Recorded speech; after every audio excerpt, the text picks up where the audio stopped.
আচ্ছা, আমরা এইরকম একটা টেকনিক্যাল ড্রয়িং তৈরি করব। তো ড্রয়িং এর মধ্যে সবকিছু আর আপনি এইভাবে স্ট্যান্ডার্ড ফার্স্ট এর দিনে পারবেন না। ঠিক আছে? তো আমরা একটু করে শিখব। যতটুকু শিখব সে ততটুকু প্র্যাকটিস করে আয়ত্ত করার চেষ্টা করব। এখানে দেখেন টাইটেল ব্লক আছে। এই টাইটেল ব্লক কিভাবে ম্যানেজমেন্ট করতে হয় সেটা একটু পরে শিখি আমরা। ফার্স্ট এ দেখি যে এইটা যদি ফ্রন্ট ভিউ হয় তাহলে এইটা সাইড ভিউ।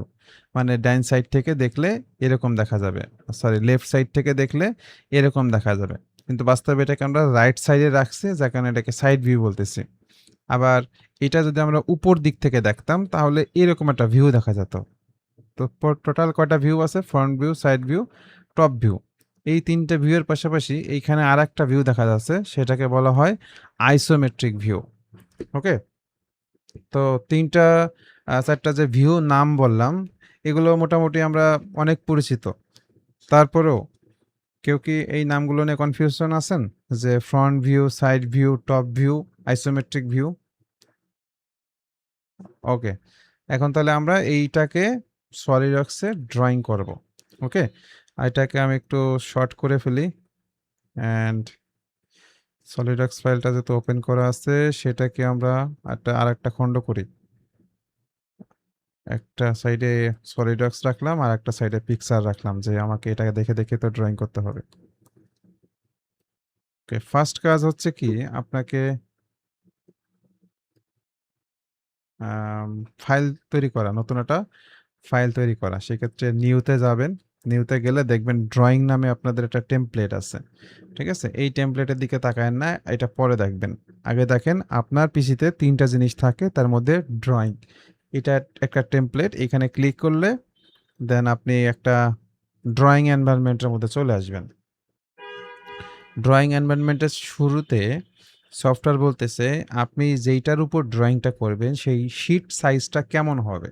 সেই শিট সাইজের মধ্যে আপনি যদি স্ট্যান্ডার্ড কোনো সাইজ অ্যাপ্লাই করতে চান সেই ক্ষেত্রে এখান থেকে দেখে নেবেন কোন শিটটা আপনার জন্য ভালো হয়। ঠিক আছে? যেটা আপনি প্রিন্ট করতে পারবেন এবং আপনার ডিজাইনের সাথে ম্যাচ করে। ঠিক আছে? বড় পিকচার লাগবে নাকি ছোট আ ড্রয়িং লাগবে সেটা বুঝে নেবেন। যেমন A3 পেজ বা A4 পেজ এগুলোই আসলে সাধারণত আমাদের হাতের কাছে প্রিন্ট করার মতো, বা A1, A2 এগুলো আসলে বড় যারা প্রিন্ট করে ওইখানে ছাড়া হয় না। তো আমি ধরে নিলাম A3 পেজটাকে আপনি বেছে নিলেন। ল্যান্ডস্কেপ তো বোঝেন, ল্যান্ডস্কেপ আর পোর্ট্রেট কি? তো আমি ল্যান্ডস্কেপটাকেই সিলেক্ট করলাম। সিলেক্ট করার পর দেন ওকে দিব। ওকে দেওয়ার আগে একটু চেক করে নেব ল্যান্ডস্কেপে উইডথ হয় ৪২০ আর হাইট হয় ২৯৭। এটা একটু চেক করে নেব যে ল্যান্ডস্কেপটা এখান থেকে অ্যালাউ হইছে কিনা। আর যদি আপনার মনে হয় যে কাস্টমাইজ কোনো একটা শিট আপনি তৈরি করবেন, তখন আর স্ট্যান্ডার্ডে থাকবেন না। এই স্ট্যান্ডার্ড বাদ দিয়ে আপনাকে কাস্টমাইজে ক্লিক করতে হবে এবং সেই ক্ষেত্রে আপনার পেপার সাইজটা লিখে দিতে হবে। কত পেপার সাইজে আপনি নিতে চাচ্ছেন। ঠিক আছে? তো আমরা প্র্যাকটিসের শুরুতে স্ট্যান্ডার্ড একটা পেজ নিচ্ছি এবং ওকে দিলাম। ওকে দেওয়ার পর আমাদের এইখানে একটা ডিফল্ট টেমপ্লেট চলে আসছে, যেটা টাইটেল ব্লক আছে, বর্ডার আছে, একটা পেপার দেখা যাচ্ছে। এইখানে আপনাকে যদি ড্রয়িংটা আনতে হয়, নরমালি নিয়ম হচ্ছে ডাইন সাইডে একটা ভিউ প্যালেট থাকবে। এই ভিউ প্যালেটে ক্লিক করবেন।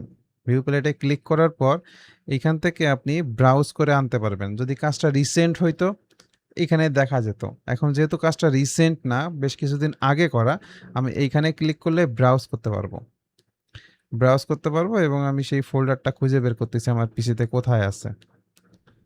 আ 10 ব্যাস সরি, রেকর্ডিং এর মধ্যে assignment, features, practice, verified exercise 3.1। আমি মনে করেন এইটাকে আসলে এখন ড্রয়িং করব, যার কারণে এটাকে এইখান থেকে ইনসার্ট করব এবং ইনসার্ট করার সময় এটা অবশ্যই একটা সলিড পার্ট। এটা যদি অ্যাসেম্বলি হতো সেই অ্যাসেম্বলিকেও আপনি নিয়ে আসতে পারতেন। আমরা আপাতত পার্ট ফাইল দিয়ে প্র্যাকটিস শুরু করি। ওপেন, ওপেন যখন দিলাম তখন আপনার এইখানে কয়েকটা ভিউ অটো জেনারেট হইছে। সেই ভিউগুলোর মধ্যে রাইট সাইড ভিউ, মানে মডেল যা ডিজাইন করছেন, প্লেন যা নিছিলেন সেই প্লেনের সাপেক্ষে ভিউগুলো আসলে এখানে দেখা যায়। ওকে? তো কাস্টমাইজ ভিউ কিভাবে করতে হয় সেটা আপাতত চিন্তা বাদ দেন। আপনার জন্য স্ট্যান্ডার্ড কিছু ভিউ আছে, যেমন right side view, top view, back view, front view, left view, bottom view. এইখানে কয়েকটা ভিউ আছে আইসোমেট্রিক, ডাইমেট্রিক, ট্রাইমেট্রিক আর এইটা হচ্ছে কারেন্ট ভিউ। বর্তমান সর্বশেষ এটাকে যে ভিউতে দেখছিলেন এটা হচ্ছে কারেন্ট ভিউ। তো এটা যদি একটু বাঁকা থাকতো লাস্ট ভিউতে এটাও এখানে দেখতেন বাঁকা থাকতো। তো কারেন্ট ভিউটা আমার মনে হয় ইউজ না করাই ভালো। আপনি এইগুলোর মধ্যে থেকে একটা সিলেক্ট করেন মডেলটাকে এই ইসের ভিতরে আনার জন্য। দেন আমি মনে করলাম আইসোমেট্রিক ভিউটা আমার কাছে পছন্দ হয়েছে। আইসোমেট্রিক ভিউটাকে এখানে আইনে রাখলাম। রাখার পর যখনই আনবেন তখন দেখবেন এইখানে একটা শিট স্কেল অটো আসতেছে। এই শিট স্কেলটাকে আপনারা একটু 1:1 করে দিবেন। শিট স্কেল অন করে দেওয়া মানে হচ্ছে আপনার যে ডিজাইনটা আছে সেই ডিজাইনটা 1:1 রেশিওতে চলে আসা। এখন এটা যদি অনেক বড় হয়, এই পেপারের সাইজের থেকেও বড় হয়, তখন তো দেখা যাবে না বা বোঝা যাবে না। এইজন্য আপনি আবার পরে করবেন কি, এইটাতে একটা ক্লিক করবেন। ক্লিক করার পর এখান থেকে আপনার প্রপার্টি চলে আসবে। প্রপার্টির মধ্যে থেকে যেই ভিউটা আপনার রাখা দরকার, যেমন এটা আইসোমেট্রিক ভিউতে আছে, এটাকে যদি আপনার মনে হয় ফ্রন্ট ভিউতে রাখার দরকার, ফ্রন্ট ভিউতে ক্লিক করলে ফ্রন্ট হয়ে যাবে, টপে ক্লিক করলে টপ হয়ে যাবে। ঠিক আছে? তো এটা হচ্ছে আইসোমেট্রিক ভিউ। এখন আইসোমেট্রিকের পাশাপাশি ডাইমেট্রিক অথবা ট্রাইমেট্রিক যেটা আপনার ভালো লাগে সেটা আপনি সেট করে নিলেন। তা আমি বলতেছি না ঠিক আছে আমার এইখানে যে ভিউটা আছে এই ভিউটা আইসোমেট্রিকই থাকবে। তারপর এখান থেকে আরেকটা জিনিস দেখতে পাচ্ছি ডিফল্ট। এই ডিফল্টের মধ্যে আপনি যদি প্যারামেট্রিক মডেলিং করে এইটার 5টা মডেল তৈরি করেন, কনফিগারেশন 1, কনফিগারেশন 2 এগুলো কি মনে আছে আপনাদের? প্যারামেট্রিক মডেলিংয়ে আমি যে কনফিগারেশন বিষয় শিখাইছিলাম? তো আপনি ওখান থেকে যদি কনফিগারেশন তৈরি করেন তাহলে কোন কনফিগারেশনের ভিউটা এখানে দেখতে চাচ্ছেন সেটা এটা দিতে পারবেন। এখানে যেহেতু 0 কনফিগারেশন সো আপাতত ডিফল্ট কনফিগারেশনটাই দেখা যাচ্ছে। আচ্ছা, এরপরে মিরর আসলে এটা কি কাজ করে আমি নিজেও জানি না। আমি কখনো ইউজ করি নাই। তারপরে ইম্পোর্ট অপশন এগুলো দরকার নাই। আপনার এইখান থেকে যেটা দেখতে হবে সেটা হচ্ছে আপনি এই ভিউটাকে কোন মানে ডিসপ্লে স্টাইলে রাখতে চাচ্ছেন। ডিসপ্লে স্টাইল আসলে অনেক প্রকার আছে, ৫টা প্রকার। এই একটা যার মধ্যে কোনো সে ইসের সেন্টার লাইনের কোনো ওরকম কোনো ভিউ নাই। এটাতে তো বুঝতে পারতেছেন পেছন সাইডে যেই এজগুলো আছে সেই এজগুলোকে একটা ড্যাশের ডটেড লাইন হিসেবে দেখা যাচ্ছে। আবার চাইলে এটা রাখতে পারেন, আবার চাইলে এটা রাখতে পারেন যদি আপনার 3D দেখানোর প্রয়োজন হয়। আমাদের এই পিকচারে তো 3D দেখা যাচ্ছে। সো আমি এটাকেই রাখলাম। রাখার পর এই পিকচারে এই শীট অনুযায়ী মনে হচ্ছে যে এটা একটু ছোট করা আছে। তাহলে আমি এটাকে একটু ছোট করব। ছোট করার নিয়ম হচ্ছে আ এইখানে একটা স্কেল অপশন আছে। তো এটা হচ্ছে শীট স্কেল। আপনার শীট স্কেল 1:1 যার কারণে এখানে 1:1 হয়ে রয়েছে। আপনি এখন এটাকে একটু ছোট করতে চাচ্ছেন।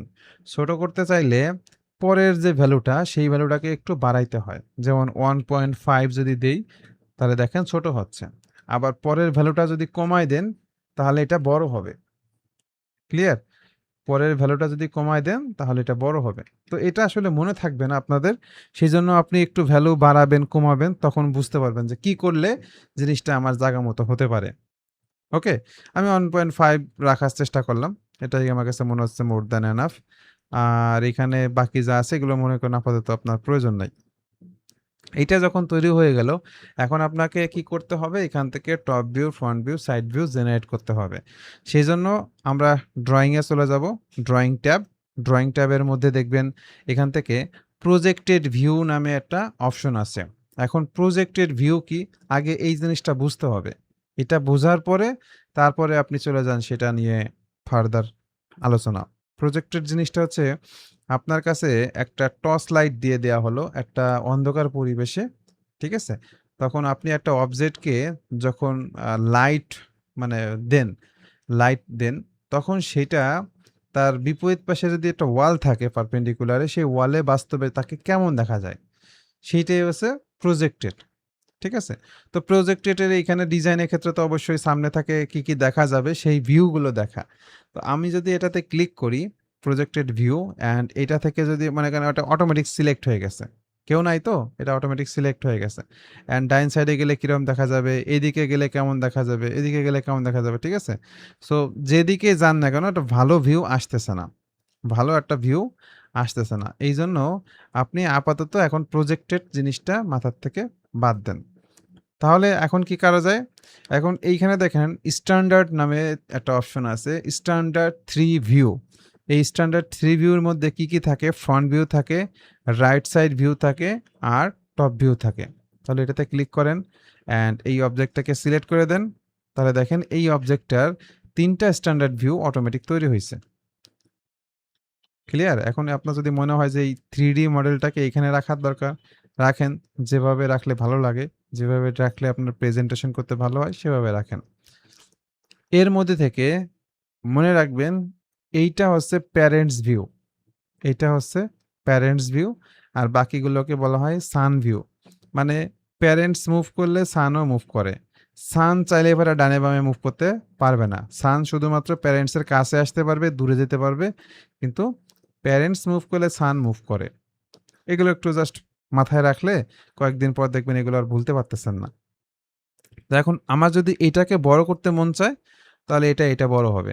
দেখেন এটা মনে করেন যে যা রেশিওতে আছে সেই রেশিও থেকে একটু বাড়াইতে হবে। সো কি আছে 2 আছে আমি সেটাকে 1.5 অথবা 1 দিয়ে দিতে পারি। তো আমি 1.5 ই নিয়ে আসতেছি।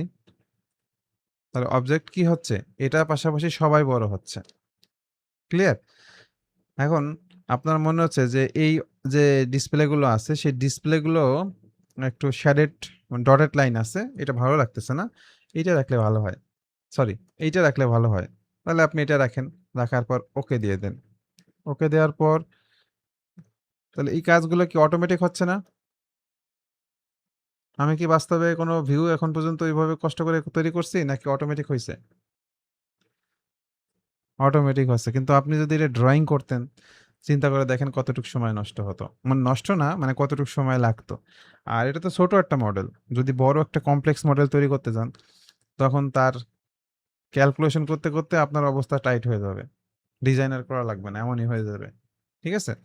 তো শিক্ষার ক্ষেত্রে প্র্যাকটিস মানে শেখার ক্ষেত্রে আসলে এইসব নরমাল বিষয়। কিন্তু ইন্ডাস্ট্রিয়াল ভাবে আমাদের এই কাজ যদি ড্রইং হিসেবে করতে দেয়, তখন এই ম্যাথমেটিক্যাল ক্যালকুলেশন, অ্যাঙ্গেল, রেডিয়াস এই সেই চিন্তা করে ডিজাইন করতে গেলে দেখবেন আপনার হিউজ পরিশ্রম যাচ্ছে, যেটা কিনা সলিডওয়ার্কস খুব সহজে করে দেয়। আচ্ছা, এখন এই সেন্টার মার্কসটা আমার কাছে মনে হচ্ছে ভালো লাগতেছে না। আমি এটাকে ডিলিট বাটন প্রেস করে ডিলিট করে দেব। এটাকেও ডিলিট করে দিলাম। ওকে। এরপর আ আমরা যদি ডাইমেনশন দিতে চাই, অ্যানোটেশনের মধ্যে ডাইমেনশন নামে একটা অপশন আছে। Smart dimension. স্মার্ট ডাইমেনশনে আপনি যদি এখানে এপ্লাই করেন তাহলে রেডিয়াস আসবে। যেহেতু এটা একটা আর্ক অবশ্যই এটা রেডিয়াস আসবে। ওকে। এখান থেকে আপনি ডায়ামিটার পাবেন। পুরো কমপ্লিট একটা আর্ক মানে কমপ্লিট সার্কেল সেটাতে অবশ্যই ডায়ামিটার আসবে। আর যদি আপনার আর্ক থাকে সেখানে আপনি রেডিয়াস পাবেন। তারপর আপনি জাস্ট লেন্থ যদি দিতে চান এই পয়েন্ট থেকে এই পয়েন্ট সেই সময় আপনার লেন্থ দিতে পারবেন। তো এখন পয়েন্টও ধরা যাচ্ছে। ওকে। আর এইখানে ধরলে অটো স্ন্যাপ হয়ে যায় যে ডাইন সাইডে চাচ্ছেন না বাম সাইডে চাচ্ছেন। এটা দিলে কি হয় সফটওয়্যার তার একটা নির্দিষ্ট ডিফল্ট একটা ডিসট্যান্স মেইনটেইন করে সে সুন্দরভাবে প্রেজেন্ট করে দেয়। ওকে। আমি আবার দেখাই। এখানে একটা ক্লিক করলাম, এখানে একটা ক্লিক করলাম। তখন এই যে হলুদ প্রিভিউর কাছে যদি কার্সর রাখেন তাহলে সে একটা নির্দিষ্ট গ্যাপ রাখবে। আর আপনার যদি মনে হয় যে না এই ডাইমেনশনটা আমি এখানে রাখবো, রাখতে পারেন। এখানে রাখতে পারেন, ইচ্ছা আপনার। ওকে। তারপর আ আর কি দেখানো যায়? মনে করেন এই যে উচ্চতা, ঠিক আছে? এই সেন্টার লাইন থেকে এই নিচের তলের উচ্চতা কত? তো সেক্ষেত্রে এই সেন্টার লাইন না থাকলেও আপনার হবে। মূলত কাজ হচ্ছে কি নিচের ভূমি এবং এই সার্কেলকে ক্লিক করেন। সার্কেলকে ক্লিক করা মানে হচ্ছে সেন্টার লাইন। আর যদি আপনার মনে হয় যে উপরের পয়েন্ট পর্যন্ত দূরত্ব নিতে হবে তাহলে শিফট চাপতে হবে। এগুলো আমি আপনাদের এক্সেস করার সময় শিখাইছিলাম। দেখেন এখানে ক্লিক করলাম। তাহলে আমার কি আসতেছে? ভূমি থেকে সার্কেল পর্যন্ত ডিসট্যান্স। তারপর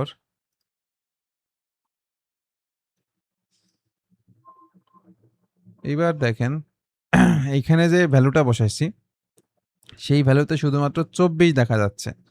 ঠিক আছে? আপনি যদি এই হোল কল আউট এটা ইউজ করেন আচ্ছা শামীম সাহেব কিছু বলতেছেন? হ্যালো? আচ্ছা। হোল কল আউট ইউজ করেন সেই ক্ষেত্রে দেখেন কয়টা জিনিস চলে আসছে? 2x 24 15 এগুলোর অর্থগুলো কি আপনাদের জানা আছে? দেখেন তো মিনিংগুলো কি? 2 বলতে কি বোঝায়, 24 বলতে কি বোঝায়, আর 15 বলতে কি বোঝায়? হ্যাঁ, ডায়ামিটার। হ্যাঁ, হ্যাঁ। এইটা কখন উৎপন্ন হবে জানেন? যখন আপনি ফিচার্স এপ্লাই করে কাজগুলো করবেন। এখন আমি এটা ডিজাইন করার সময় একপাশে একটা এক্সট্রুড কাট করার পর প্যাটার্ন ইউজ করে ২ টা তৈরি করছি। সো যার কারণে এইখানে 2x টা আসছে। আপনি যদি ২ টা সার্কেল ২ পাশে এঁকে এক্সট্রুড কাট করেন একসাথে, তাহলে এই জিনিসগুলো, এই যে 2 জিনিসটা আসবে না। ওকে? 2 জিনিসটা যদি না আসে তখন তো আপনার দিতে হবে। সেই সময় কিভাবে দেবেন? যেমন এইখানে তো আসতেছে না, তখন কিভাবে দেবেন? সেখানে একটা ক্লিক করেন। ক্লিক করার পর এইখানে দেখবেন যে একটা অপশন আসতেছে ডায়ামিটার টেক্সট, সেখানে আপনি লিখে দিতে পারেন 2 অ্যান্ড x লেখার জন্য কি যেন একটা ভ্যালু চাপতে হয়। অল্টার চাপার পর 2015 না কি যেন 2015, না এটা না। এরকম একটা ভ্যালু আছে, গুগল থেকে দেখে নিবেন। এখানে যদি আমি আপাতত x দিয়ে বোঝাচ্ছি। তাহলে এখানে বোঝা যাচ্ছে যে 2 মাল্টিপল 24, তাই না? এখন আপনার ডেপথ প্রয়োজন। তো ডেপথের এই যে এই কি লিখলে ডেপথ আসে সেটা তো আপনি জানেন না। তখন আপনার সিম্বল দেয়া লাগবে। এই যে সিম্বল, এখান থেকে সিম্বল দিয়ে দেবেন। সিম্বল দেওয়ার পর আপনি বলতেছেন 15। তার মানে কাজ কিন্তু আপনি ২ ভাবে করতে পারেন। একটা আছে ম্যানুয়াল ভাবে আর একটা আছে প্যারামেট্রিক ভাবে। ২ টার রেজাল্ট আউটপুট দেখা মাত্র কেউ বুঝতে পারবে না যে বাস্তবে কি ঘটছে এখানে। ঠিক আছে? এখন ড্রাফটিং কিভাবে করতেছেন সেটা আপনার ইচ্ছা। আপনি সহজভাবে করতে চান নাকি কঠিনভাবে করতে চান সেটা আপনার ইচ্ছা। যদি পার্ট মডেলিংটা আপনি একটু মানে ফিচার্স এপ্লাই করে কাজগুলো করেন, তাহলে এইখানে এসে সুবিধা পাবেন। আর পার্টগুলো যদি আপনি খুব সহজে করেন বেসিক ওয়েতে, তখন আপনাকে এখানে ম্যানুয়াল ভাবে একটু টাইপ করে দিতে হবে। কাজটা আপনি করতে পারবেন। এই ২ টা বুঝছেন? হোল, কল আউট কিভাবে এপ্লাই করতে হয়? যেমন মনে করেন কসমেটিক থ্রেড যদি এখানে এপ্লাই থাকতো, কসমেটিক থ্রেডের এখানে আরো ডিটেইলস চলে আসতেছে। থ্রেডের ডেপথ কত, তারপর তার ম্যাট্রিক মানে থ্রেডের সাইজ কি, অ্যান্ড কতটুকু ডেপথ হবে, টিপ পয়েন্ট কোন পর্যন্ত আছে, নিয়ার সাইড সিঙ্ক হবে কিনা, কাউন্টার বোর কিনা, এই বিষয়গুলো সব এইখান থেকে অটোমেটিক আসে।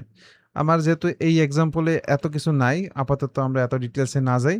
এটা আগে কমপ্লিটলি করতে পারেন কিনা এটা দেখেন। আচ্ছা, তার মানে আইসোমেট্রিক ভিউ কিভাবে আনতে হয় আমি একটু আবার বলি। এইখানে ভিউ প্যালেটে যাবেন, ব্রাউজ করে এই মডেলটাকে এইখান থেকে নিয়ে আসতে পারবেন। তারপর এইটাকে ভিউ প্যালেট বলা হয়। এখান থেকে আপনার যেটা প্রয়োজন সেটাকে ড্র্যাগ করে নিয়ে আসলেন। এরপর স্কেল 1:1 রাখলেন আর ওই মডেলটাকে একটু ছোট করে দিলেন। ফাইন। তারপরে আপনি স্ট্যান্ডার্ড ভিউ যদি প্রয়োজন হয় যে top view, front view, side view আমার দরকার, সেক্ষেত্রে ড্রয়িংয়ে যাওয়ার পর এখান থেকে একটা স্ট্যান্ডার্ড ভিউ ক্লিক করলেন। হয়ে গেল। এখন দেখেন এইটা একটা ভিউতে আছে। এই ভিউকে যদি আমরা এখন প্রজেক্ট করতে চাই, তাহলে ডাইন দিকে গেলে দেখেন একটা ভিউ আসতেছে। উপর দিকে একটা অন্য ভিউ আসতেছে। নিচের দিকে গেলে এই ভিউটা তৈরি করা যাচ্ছে। ঠিক আছে? সো আপনার কি ধরনের ভিউ প্রয়োজন সেই ভিউটা আপনি তৈরি করতে পারেন। এখন আপনার এই ভিউটা তো মূলত এইটা থেকে তৈরি করাটা সহজ। তখন আপনি একটু স্মার্ট ওয়েতে যাবেন। যারা জানে, যারা এক্সপেরিয়েন্সড, তারা এই জিনিসগুলো খুব মজাভাবে ইউজ করতে পারে। যেমন প্রজেক্টেড ভিউ, এইটা থেকে যদি আমরা ডান দিকে যাই তাহলে এই ধরনের ভিউ জেনারেট করা যায়। ক্লিয়ার? বাট এখন যদি আপনি এইটা থেকে ট্রাই করেন তাহলে এই ভিউটা আসবে না। এজন্য আ যত প্র্যাকটিস করবেন তারপরে এটার বাস্তব এক্সপেরিয়েন্সটা আসবে। আপাতত এই ড্রইং এ যা আছে আপনারা সেইটা তৈরি করেন। ক্লিয়ার? অ্যান্ড আপনাদেরকে আরেকটা সহজ জিনিস বলে দেই যে এইখানে একটা শীট তৈরি হইছে। এই শীটটার মতো সেকেন্ড আরেকটা কপি আপনার দরকার। এখানে যেয়ে কপি করবেন। কপি করার পর এখানে যেয়ে পেস্ট করবেন। পেস্ট করে দিবেন হচ্ছে আফটার শীট সিলেকশন। দিলেন। দেওয়ার পর বলতেছেন যে এটার নাম আমি 2 করে দেব। এটার নাম 2 টু 2 করে দিলাম। তাহলে শীট 1 আর শীট 2 যাচ্ছেন কিন্তু চেঞ্জ হচ্ছে না। এখন আমি একটা ডিলিট করে দেই, তখন আপনি বুঝতে পারবেন যে আসলে শীট 1 এর মধ্যে যা আছে, শীট 2 এর মধ্যে কোনটা চেঞ্জ আছে। ক্লিয়ার? তো আমি এই কাজটা কেন করলাম? যে একটু বোঝা যায় যাতে। আরেকটা বিষয় হচ্ছে এখান থেকে আমি একটা জিনিস আপনাদের প্র্যাকটিস করাবো। সেটা হচ্ছে আমি সব ডাইমেনশন ডিলিট করে দিলাম। ডিলিট করে দেওয়ার পর আমি চলে যাব অ্যানোটেশন। এখান থেকে একটা করে যদি ডাইমেনশন দেওয়া লাগে তাহলে আপনি স্মার্ট ডাইমেনশন ইউজ করবেন। আর যদি মনে হয় যে এইটার মধ্যে যেসব ফিচার্স এপ্লাই করা হয়েছিল, এটার মধ্যে যেসব স্কেচ এপ্লাই করা হয়েছিল সেগুলো অটোমেটিক আসুক। সেই ক্ষেত্রে এখান থেকে মডেল আইটেমে যাবেন। মডেল আইটেমে যাওয়ার পর এটাকে ক্লিক করবেন। ক্লিক করার পর দেন এখান থেকে আপনি এন্টায়ার মডেল, পুরো মডেলের মধ্যে কি আছে, কি ডাইমেনশন আছে, কি অ্যানোটেশন আছে, এগুলো যদি আগে থেকে থাকে সেগুলোকে আপনি অ্যাড করে দেওয়ার পর ওকে কনফার্ম করবেন। ওকে কনফার্ম করার পর দেখেন এখান থেকে এটাকে আমি জাস্ট সিলেক্ট করলাম। সিলেক্ট করার পর দেখেন এখানে এইরকম একটা চিহ্ন আসতেছে। এটা অন স্ক্রিন ডাইমেনশন উইন্ডো। এটাতে ক্লিক করেন। ক্লিক করার পর এইটাতে ক্লিক করলে দেখবেন যে এরা তাদের মতো করে সুন্দরভাবে ওরিয়েন্টেড হওয়ার চেষ্টা করতেছে। ওরিয়েন্টেড হওয়ার চেষ্টা করতেছে ভালো কথা। এখন কিছু ডাইমেনশন আছে যেগুলো কিনা এই জায়গায় ঠিক আছে। আবার কিছু ডাইমেনশন আছে যে এই যে একটা ভ্যালু ৪৮, এই ৪৮ দ্বারা কি বোঝাচ্ছে? এই ৪৮ দ্বারা বোঝাচ্ছে হচ্ছে এই সার্কেলের ডায়ামিটার। ঠিক আছে? তো এই জায়গায় এই জিনিসটা দরকার নাই। তখন আপনি কি করবেন? আপনার শিফট বাটন চেপে ধরে, ঠিক আছে? জাস্ট শিফট বাটন চেপে ধরে ওটাকে ধরে নিয়ে এর কাছে নিয়ে ছেড়ে দেন। তাহলে এখান থেকে যা ছিল ডাইমেনশন সেই ডাইমেনশনটা শিফট হয়ে আরেক জায়গায় চলে গেছে। এটাকে একটু ভালো বোঝার জন্য আমরা একটু উপরের দিকে নেওয়ার চেষ্টা করি। এখন আপনি বলতেছেন যে এইটাকে একটু জায়গা মতো সেট করাটা ভালো। একটা ক্লিক করেন, এইটাতে যান। আচ্ছা, একটা থাকলে আসলে ওরিয়েন্টেড হয় না। তখন আপনি এটাকে একটু সুন্দরভাবে নিয়ে আসেন। নিয়ে এসে ছেড়ে দেন। ওকে? এরপর আপনার মনে হচ্ছে আরেকটা ভিউ, যে ভিউটা আসলে এখান থেকে ক্লিয়ার বোঝা যাচ্ছে না। সেই ভিউটা আমার মনে হয় এখানে শিফট করে দেওয়া উচিত। যেমন এই ৪০ ডায়ামিটারটা এখানে ভালো বোঝা যাচ্ছে না। তো আপনি এখানেও নিয়ে আসতে পারেন অথবা না এইখানেই আনতে হবে। এটা এই ভিউটা এইখানেই।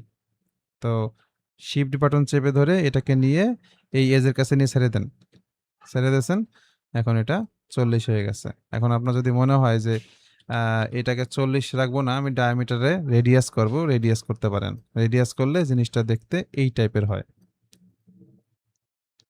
ক্লিয়ার? তারপর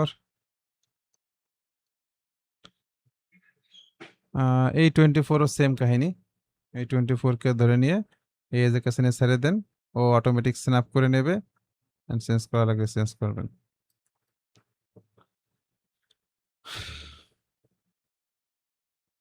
এরপর দেখেন কিছু জায়গায় আছে এই ভ্যালুটা 60, আবার কিছু জায়গা থাকতে পারে 12.5। তো 60 এর পরে 00 এটা রাখতে ভালো লাগতেছে না আপনার। সেই ক্ষেত্রে আপনি এটাতে একটা ক্লিক করে এখানে দেখবেন প্রিসিশন আছে, সেই প্রিসিশন নান করে দিতে পারেন। যে আমার দশমিকের পরের ভ্যালু যেহেতু 00 ওটা আমার দরকার নাই। ওকে। এইখানে দেখেন ফরমার প্রিন্টার আছে। ফরমার প্রিন্টারে যখন ক্লিক করবেন তখন এইটার সাথে ম্যাচ করতে চাচ্ছেন এইটাকে, অন্যগুলোকে না। এই ৩ টা মনে করেন যে সেম ফরম্যাটে থাকবে। জানেন যে এটার মধ্যেও শূন্যর পরে যে দশমিক আছে ওটা ভ্যালুয়েবল না, এটাও না, এটাও না। তাহলে আপনার এই সবগুলোকে এই সেম ফরম্যাটে নিয়ে আসার দরকার। ফার্স্টে এটাকে ক্লিক করেন, দেন এই যা আছে এগুলোকে সিলেক্ট করেন। সিলেক্ট করলে দেখবেন সেগুলোর পরে আর দশমিকের পরের ভ্যালুগুলো নাই। মানে এ যে ফরম্যাটে থাকবে ওরা সেই ফরম্যাটে চলে যাবে। না, এখানে শিফট চাপা লাগবে না। জাস্ট ১ম এ মেইনটাকে সিলেক্ট করতে হয়, বেসটাকে সিলেক্ট করার পর পরে যাদেরকে চেঞ্জ করবেন তাদেরকে সিলেক্ট করে দিলেন। ঠিক আছে? সেই সিলেকশনটা আপনি এইভাবে করতে পারেন, এভাবে করতে পারেন, যেভাবে মন চায় ক্লিক করতে পারেন। আপনার ইচ্ছা। ওকে? এখন তাহলে আমরা চাইলে এই যে এইগুলোকে চেঞ্জ করতে পারি। যদি আমার মনে হয় যে এই ভ্যালুটাকে একটু বাড়াইতে হবে, ১ ঘর পর্যন্ত রাখতে হবে, তাহলে 1 ডেসিমাল পর্যন্ত আপনি এখান থেকে সেট করতে পারেন। আচ্ছা। এরপর মনে করেন এই যে ৬০ আছে, এই ৬০ এর উপরে একটা টলারেন্স এপ্লাই করার দরকার। ক্লিক করেন। ক্লিক করার পর এখানে দেখবেন টলারেন্স এপ্লাই করা যায়। বায়ল্যাটারাল টলারেন্স আপনি এপ্লাই করতে চাচ্ছেন। প্লাস হবে সাপোজ 0.5 মাইনাস হবে 0.2। ওকে? তাহলে এইখানে তো দেখা যাচ্ছে না। 0.5, 0.2 দেখা যাচ্ছে না। কেন দেখা যাচ্ছে না? কারণ আপনি যাদেরকে এপ্লাই করছেন তারা আসলে আম ডেসিমাল কাউন্ট করতেছে না। সেক্ষেত্রে আপনি এইভাবে যখন দিবেন তখন দেখবেন ডেসিমাল দেখা যাচ্ছে। ওকে? যেটা আপনার ইচ্ছা সেরকম দিতে পারেন। আবার সিমেট্রিক যদি এপ্লাই করেন, এই সিমেট্রিক মানে হচ্ছে আপনার প্লাস মাইনাস, মানে প্লাসের দিকে 0.5 মাইনাসের দিকেও 0.5, এটাকে আমরা লিমিট যদি দিতে চাই, টলারেন্স যেটা আপনার পছন্দ সেটা আপনি ইউজ করলেন আরকি।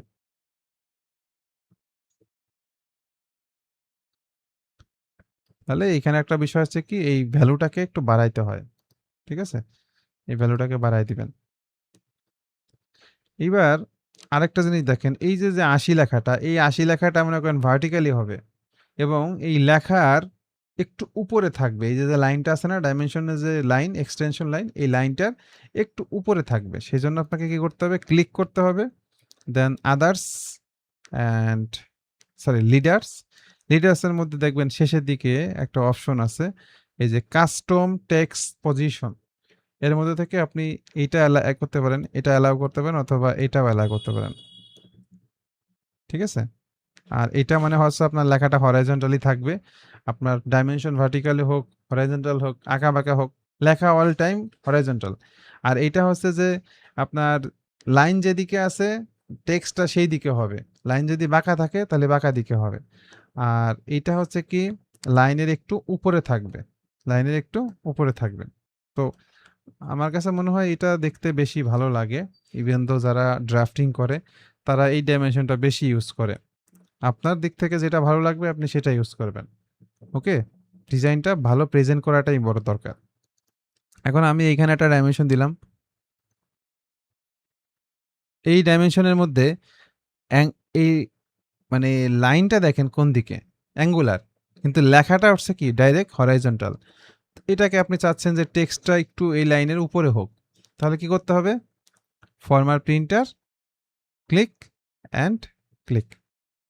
তাহলে দেখেন সে তার মতো করে কালার-টালার যা আছে লেয়ার-টেয়ার সব চেঞ্জ করে ফেলবে।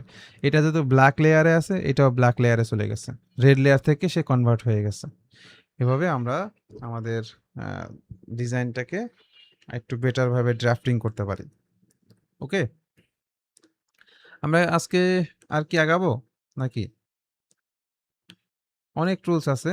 খালি আগাইলে হবে না, আপনাদেরকে আয়ত্ত করতে হবে। সো যদি মনে হয় যে বেশি প্রেশার হয়ে যাচ্ছে তাহলে এই পর্যন্ত রাখবো। আর যদি মনে হয় যে না আপনারা আরেকটু কন্টিনিউ করতে পারবেন তাহলে আরেকটু ক্লাস নেব।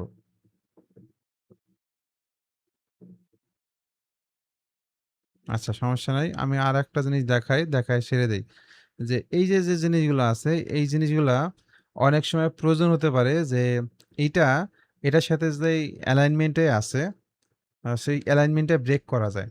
যখন এটাকে আপনার এই সাইডে এনে রাখার দরকার, তখন এখানে রাইট বাটন ক্লিক করবেন। এখানে দেখবেন অ্যালাইন। অ্যালাইনের মধ্যে ব্রেক করে দিতে পারেন।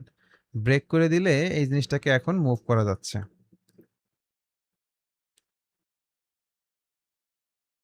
সো আপনার প্রয়োজন সুবিধার্থে এখানেও থাকতে পারে, এখানেও থাকতে পারে, যেখানে হোক সেখানে আপনি আপনার মতো করে সেট করার পর এখন আবার আপনার মনে হচ্ছে যে না এটার সাথে এটা অ্যালাইন করে দেওয়ার দরকার। কি ধরনের অ্যালাইন করে দেওয়ার দরকার? হরাইজন্টাল অ্যালাইন করে দেওয়ার দরকার। তখন আবার রাইট বাটন ক্লিক করে অ্যালাইনমেন্টে যেয়ে হরাইজন্টাল বাই সেন্টার অ্যান্ড এটা। তাহলে এখন আপনি চাইলে এটাকে আর উপর নিচে করতে পারবেন না। এটার জন্য প্যারেন্টস আছে এইটা। এটার জন্য প্যারেন্টস এটা। কারণ এটা উপরে গেলে অবজেক্ট উপরে যাবে। এইটা ডানে বামে গেলে কিন্তু এটা সরবে না। এটাকে অবজেক্টের কাছে নিয়ে আসা যাবে বা দূরে নেওয়া যাবে। এই জিনিসগুলো জানা দরকার। ক্লিয়ার? এইটাকে ড্রাফটিং করার জন্য আপনার যা দরকার মোটামুটি সবকিছু বলছি অ্যান্ড ড্রয়িংটা আমি গ্রুপে দিয়ে দিচ্ছি। এটা আপনারা করেন। এটা যখন কমপ্লিট হবে তারপর আস্তে আমরা এইভাবে ড্রাফটিং করা শিখে যাব যখন, তখন হার্ড লেভেলের ড্রাফটিং করতে হবে। হার্ড লেভেলের ড্রাফটিং বলতে আপনারা তো অলরেডি এইটা করছেন, তাই না? পার্ট মডেলিংটা করছেন। বাট এইখানে যা ডিটেইলিংটা আছে, যেমন লেয়ার তৈরি করা, এখানে দেখেন প্রিসিশন দেওয়া যে কতটুকু কি হবে। তারপর এখানে সেকশন ভিউ অ্যাপ্লাই করা, ভিউ জেনারেট করা, পর রিমুভ সেকশন, এগুলো কি সব আমি যখন বুঝাই দেব, তখন আপনি দেখবেন যে ঠিক সেম টু সেম আপনার টেকনিক্যাল ড্রয়িংটাকে রেডি করতে পারতেছেন। ঠিক আছে? আচ্ছা, ক্লাসে যারা এতক্ষণ প্রেজেন্ট ছিলেন সবাই কি শুনতে পারছেন বা দেখতে পাইছেন?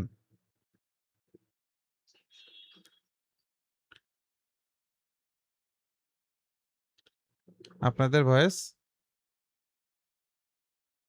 না, আপনারা তো কথা বলেন নাই। আপনাদের ভয়েস আসবে কোথা থেকে?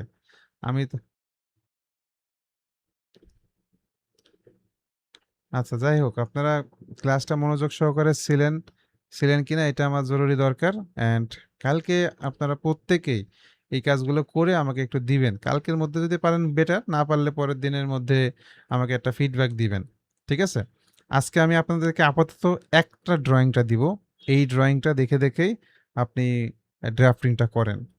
যা ভিডিওতে বলছি, যা দেখাইছি ওইটুকু অর্জন করার পর আপনার স্কিলকে এপ্লাই করে সুন্দরভাবে ড্রাফট করেন। ড্রাফট করে আমাকে স্ক্রিনশট দেন।